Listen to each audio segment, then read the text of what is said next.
বরিশালের রূপাতলী বাস স্ট্যান্ডের আগে পূর্ব রূপাতলী ২৪ নং ওয়ার্ডে এই গলিটি হাকিম খান সড়ক।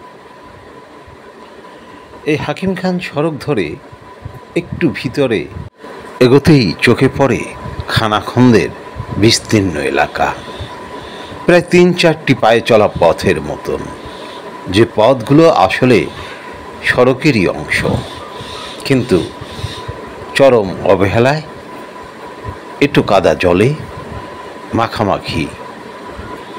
এখানে প্রায় ৫ থেকে ১০,০০০ মানুষের বসবাস। খান সড়ক হিসেবে পরিচিত এই সড়ক ধরে বের হওয়া যায় ধান গবেষণা কেন্দ্রের সড়কটিতে। আবার যে কেউ চাইলেই ধান গবেষণা সড়কের ভিতর দিয়ে সোজা এই এঁটো কাদা পেরিয়ে চলে আসতে পারবেন রূপাতলী ঢাকা বরিশাল মহাসড়কে মাদ্রাসার কাছাকাছি স্থানটিতে। যদিও ছবি বলে দেয় এই রাস্তা বা সড়ক ব্যবহার অনুপযোগী। এখানে কখনো কোনো কাউন্সিলর কাজ করেছেন কিনা তা নিয়ে সন্দেহ থেকেই যায়।